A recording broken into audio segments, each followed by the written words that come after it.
I don't know. I still think that Parmida is a 27-year-old loser because she was just talking crap about the Villa girls' ages and how they were acting like they were married, only to close off with Corbin, of all people, after a week.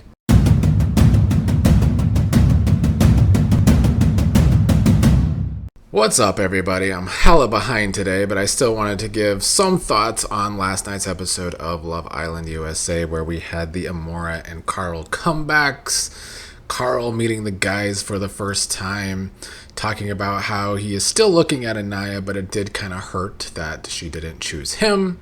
I did like that Bryce immediately jumped in to tell Carl that Annayia has been talking about him nonstop. Dylan telling Carl that Annayia was calling him perfect. I also enjoyed Casey upset upon hearing this. He was doing his eye roll thing that he tends to do if anybody saw him during this conversation. Also, Casey was, of course, still being his stunted self with his reaction, saying he is glad that Carl is back so Annayia can get off his dick. But, the thing is, Annayia was never on or even around Casey's dick like his red pill Gen Z ass felt entitled to. And that was part of the problem in the first place. I also wonder if Casey thinks that Carl is going to hold it against Annayia, that rejection, like he did from night one, as if she was the only one that rejected him.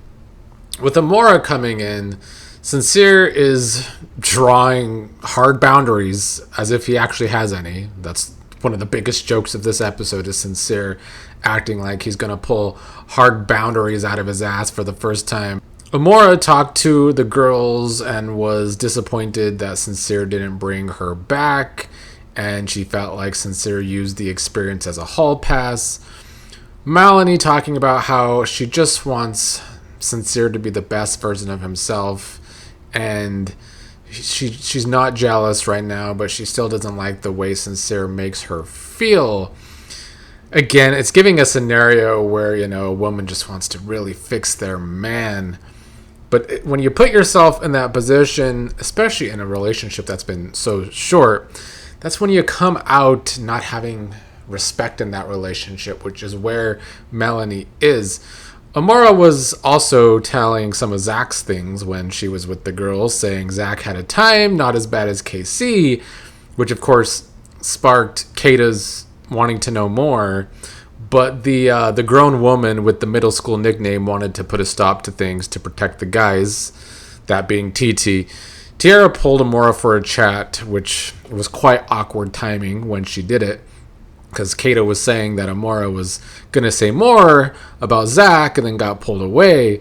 Tiara was telling Amora Sincere is like a different person and is acting dumb than when he was in Casa. She really wanted Amora to talk to Melanie. Amora was not enjoying hearing that Sincere wasn't really acknowledging her or Casa, according to Titi.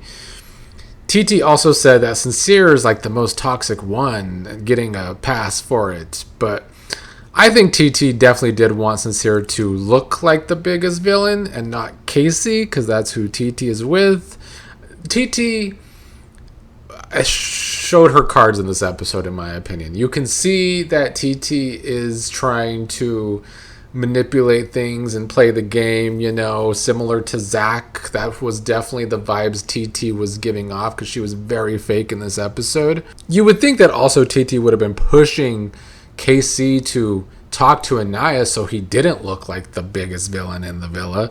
Casey did finally pull Annayia for a chat at the end of the episode, which I'll talk about at the end of this video. But this was after 2 days of being back in the villa, and after Casey kept talking about Annayia nonstop, but not talking to Annayia, which, by the way, for anyone who couldn't see it before, was the reason in the first place that their communication was crap.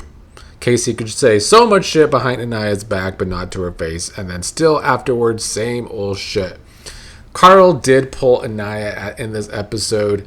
Casey made a remark when Carl was pulling Annayia away that Annayia has a lot of explaining to do. My immediate thought was like, this is one of the biggest pussies I've ever seen on television, as if he's done any explaining himself at that point. He also looked around after that statement to see if any other guy laughed at his shitty remark, and they didn't. That was something that's been happening in these past 2 episodes since coming back from Casa. Casey saying a mean or rude remark about Annayia, and they're not landing unless he's with Corbin. Carl told Annayia that he wanted to keep exploring with her. What they had was good, but his walls are up now and it's going to take some time. He is a Cancer. I can see him putting up that shell with Annayia.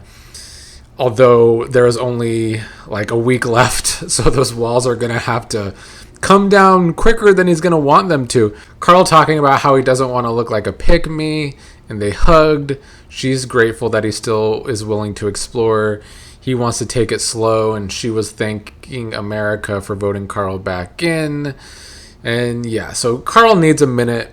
Once again, though, there's not a lot of minutes left in the villa, but I do like that he isn't just going to be a simp right off the bat and is actually kind of having a realistic way of feeling that Annayia didn't pick him. So yeah, we're going to take things slow. But it's, at least for now, not in a way of like, I'm going to hold this against Annayia forever, like KC was doing. Carl said he was going to make breakfast for Amora, which he did, but he made Annayia breakfast first. So Carl making 2 breakfasts. Listen, I know a lot of people out there like Carl so far. And I do too so far. However, there is not enough time left to truly assess him. Like, I did my 2-week assessment at the start of the season. And of course, it took 2.5 weeks to start seeing how much Casey wasn't shit. So I don't know if it's enough time to really assess Carl and see some true colors. Is he too good to be true? We're not going to be able to find that out because there's not a lot of time left. However, he is definitely more mature than Casey on just age alone. I'm definitely open to Carl and Annayia and see where they go. I've always felt they were on the same speed. I think I will like them together, but enough for me to be like, they should be the winners. I doubt that's going to happen. Amora pulled Sincere. She was talking about that Titi said he's a different person here, asked if he was honest. He said that he did tell Melanie everything. We, the audience, know that he only told half-truths to Melanie, and he's even been admitting that in these episodes. Casey and Titi were laughing at Melanie, by the way, as Casey called Melanie a dumbass, and Titi laughed. Melanie did call Casey a Build-A-Bear Project bitch in the other episode, so, they're hating on each other. But Titi, like I said, this episode depicted her as a fake ass. The pulling Amora when she was talking about Zach, the trying to get Amora to make Sincere look worse than Casey, laughing at Melanie now. But remember the agenda out there. It's the Villa girls that are the mean girls. Let me roll my eyes like Casey. Amora told Sincere it's like he took that experience in Casa as a hall pass, and she is not a supporting character in the Sincere and Melanie show, although she was.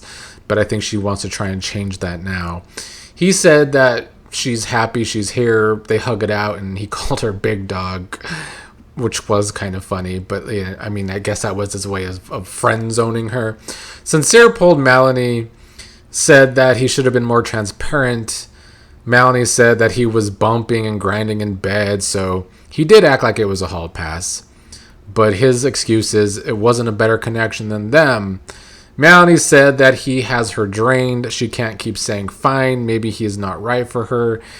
He says he picked her again. Melanie finally said something right in these talks with Sincere, saying the prize is not being picked, it's being respected, which is what Sincere has not done with Melanie this whole time, which is why I've been having a hard time having respect for Melanie, because she hasn't had respect for herself. She is saying that she's like that dumb bitch that will be waiting in bed for him to come home at night. And that's what it's been giving. After that conversation, Sincere admitted to the guys that he was telling half-truths to Melanie. This is him admitting that again. Amora and Melanie had to talk about what Sincere said. I don't really think this was as dramatic as a lot of us were hoping it would be. Melanie does say that Sincere leads people on and he shouldn't do that. She doesn't like that Sincere just makes people feel thrown away. Amora, meanwhile, has her eyes on Caleb, but they're friends. She's wondering if there's more there. I don't think she is Caleb's type, but we don't see a lot of Caleb with his type. As for Melanie, like, I'm glad that she sees that Sincere is not respecting her. But do I think she's going to change? I really don't. Because there were other moments in this episode when Sincere and Melanie were in the background and Melanie was looking as happy as ever, even though this guy is always playing her ass with someone else. Let's see. We will have to get more into this in a bit, but I guess I'll mention Jen and Gall for now, and then Kenzie comes in at some point. It was another awkward episode for Jen and Gall. Jaden caked Gall in the challenge, which led to another awkward talk, if that was for Jen and why. Really, in this episode, it comes off like Gall thinks that Jen is not in his league. But I'm afraid I have some bad news for Reno 911. They're definitely in the same league. Kayda was questioning Zach about what Amora was saying, how she said that Zach wasn't as bad as KC, but he was doing stuff. Zach says he was thinking of her and felt bad when he was doing stuff, and he knows he's a hypocrite. Honestly, watching Zach and Kayda, it like sucks the life out of my soul watching these two, if I'm being honest. It's one of the more soulless pairings on Love Island USA that I can remember, because there's nothing in this couple. Zach was telling Bryce that he was respectful in Casa, so he doesn't know what Amora is saying. I think the problem here, not that I even care anymore, is Zach's immature reaction to Caleb pulling Kayda before Casa. Then Zach goes to Casa and is kissing outside of challenges, so he really is being a big hypocrite. But do I think anything, even something at movie night, is going to make Kayda feel some type of way about Zach? It needs to, but it's not. Speaking of Caleb, he and the Casa Blonde, they get 0 screen time, and I'm good with that.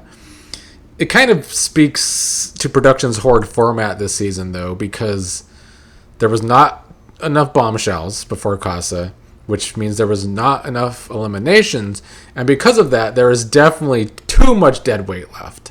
Like, I know in recent seasons there's a lot of people after Casa, but it seems extra dead weight than usual. Speaking of dead weight, I guess we'll talk about Parmida. She was with Corbin taking a shower together with his funky breath. Parmida, also kind of talks like Chat GPT with her slow ass talking. So maybe they actually are a perfect match. She was scared that she's gonna get played with, and there's nobody else that she likes. So she wanted to close off, and I guess he would love to close off too. I don't know. I still think that Parmida is a 27-year-old loser, because she was just talking crap about the Villa girls' ages and how they were acting like they were married, only to close off with Corbin, of all people, after a week. The hypocrisy this season is something else. Trinity was telling Annayia that she likes Carl, and Carl is a real man. That's when Trinity got the text about her date with Bryce. Trinity's super excited for the date. Bryce excited too. Trinity also happy because Zach won't be around. Trinity was throwing shade at Zach with this date, although it's in a joking manner. Like, I feel like Trinity doesn't feel some type of way about the Bryce and Zach way too close friendship. I think it's just something that the Casa treats as a joke, which is why I don't think there's going to be any scenes of Zach and Bryce that are going to make Trinity feel some type of way at movie night, unless it's, Zach being manipulative. Now that could. Anyway, on the date, Trinity and Bryce went jet skiing. They had champagne on a boat. She thinks that he would get along with her non-cussing mother. She was talking about how she's usually been scared of older guys because she felt they could be more manipulative, although, as we're saying this season, she dodged a bullet compared to being with these younger guys who were full of manipulation this season. Bryce loves Trinity's laugh, says she gives him joy, makes him nervous sometimes in close moments like this.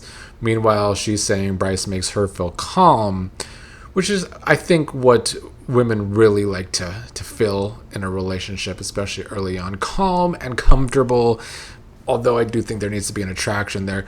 But there is with Trinity to Bryce, for sure. There's no way Trinity is faking this. She is not that good of an actress, and if she is, Beyond the Gates needs to hire her. I like that Bryce established that they're going to be boyfriend and girlfriend. not the whole Love Island closed off stuff, because Bryce just turned 30 yesterday in real time, not in this episode yet, I don't think. But like, yeah, if you're 30, let's do boyfriend and girlfriend. Let's not say closed off like usual Love Island speak. So after that, they did their turtle tongue kissing. It wasn't even pecs, it was full on turtle tongue.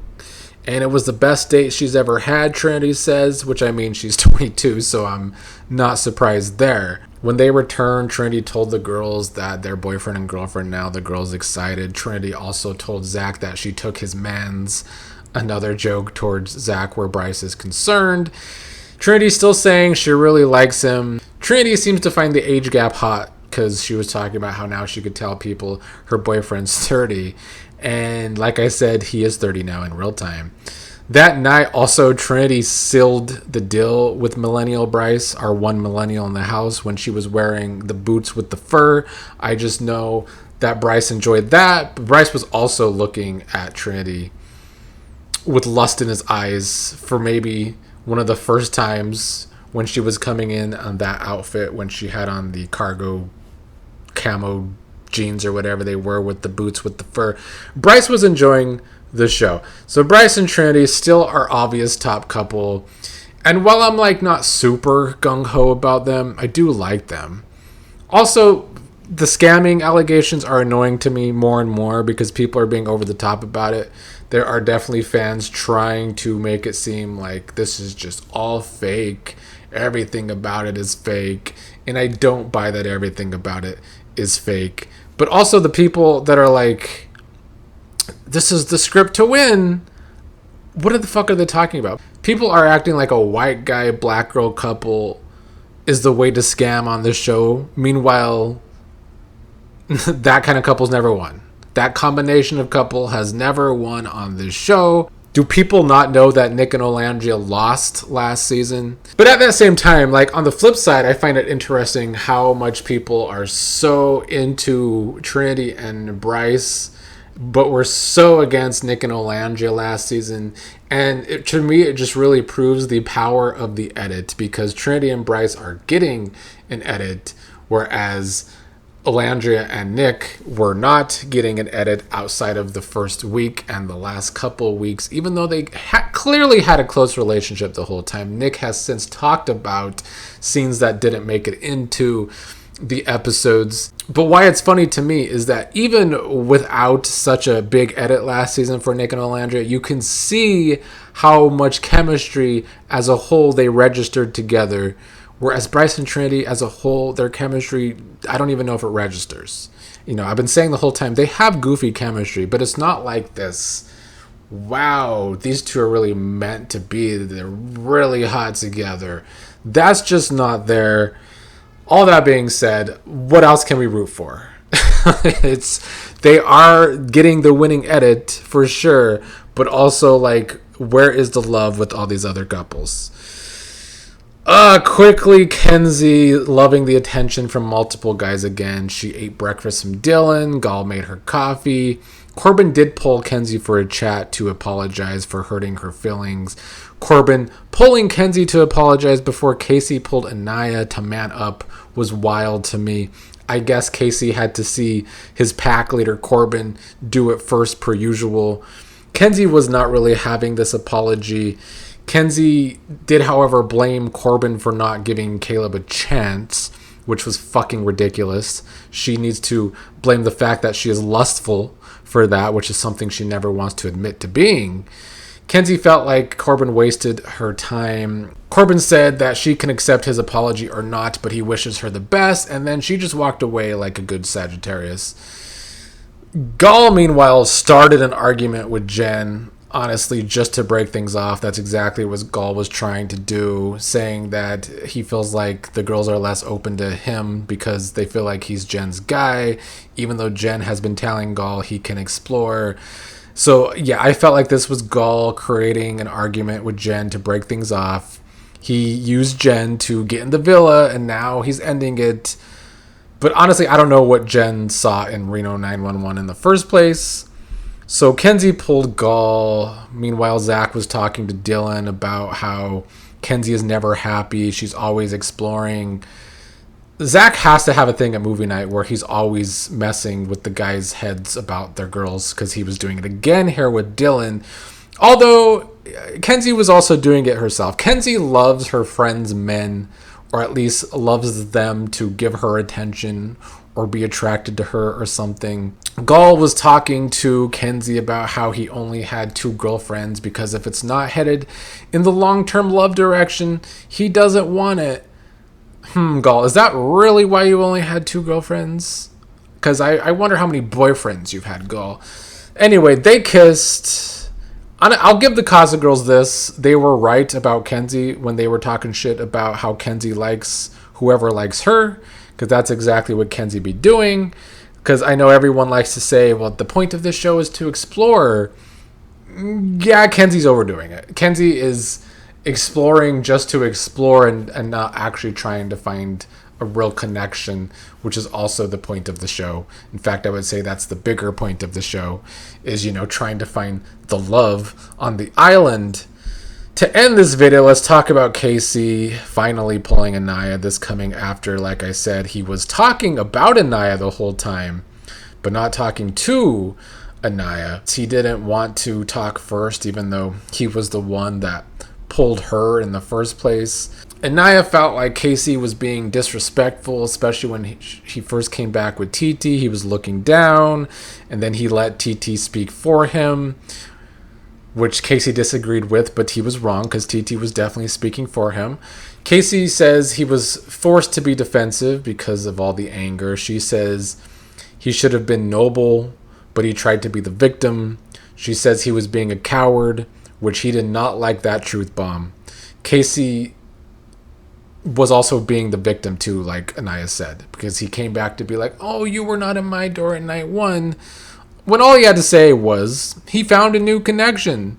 All he had to do was look for a new connection without all the hatred towards Annayia. He's a weird guy. Casey is a very strange individual. Annayia talked about how he can't even say he's sorry.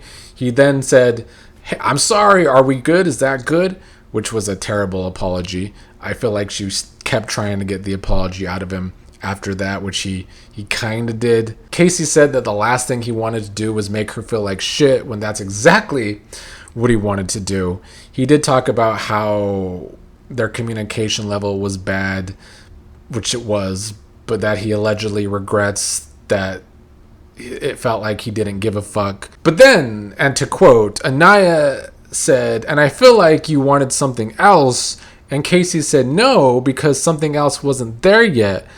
But this statement from Casey proved her gut and intuition about Casey the whole time right. And also, Casey lost the argument right there, because Annayia always felt like she was the safe option for him, and he would do all the bullshit sweet talking and be like, no, she is the one, you're not a safe option. But then he would go around complaining to the guys about how he wanted to explore. Well, that kind of statement, that no, because someone else wasn't there yet, is like, yeah, Annayia was the safe option. So for the critical thinkers out there, I know they caught that. For the slow people, probably not. It also felt like Casey wanted there to be beef with Annayia and Titi, but she was like, there's nothing wrong there. Annayia talked about Carl being a good guy. Casey didn't want to leave things on bad terms, but Annayia wasn't really having it. Annayia said he made her feel belittled. She won't associate with a person like that. It would be a disservice to herself to keep him around even as a friend. So she denied the friendship. She also denied one last hug when Casey asked for one last hug. And this came after the big bad game that Casey was talking with Corbin, saying he wouldn't come back, begging for hugs and kisses when he went back to the villa. But that's what happened here. I'm glad it's over. I hope Annayia does move on. Casey has his girl too. I think Casey's a weird guy, but he got what he wanted. Someone similar to him, because Casey can be mean, but I think Titi can be meaner. And I think she has a history that proves that. Movie night is coming. I don't know what drama that will bring. I don't really think it's going to hurt any of these current couples that are still left. I wish it could wake Melanie and Kayda up. But, like, who are they going to explore with at this point? Dylan might be one of the only options for the girls, but I don't know if that's their type, or if they would even try that.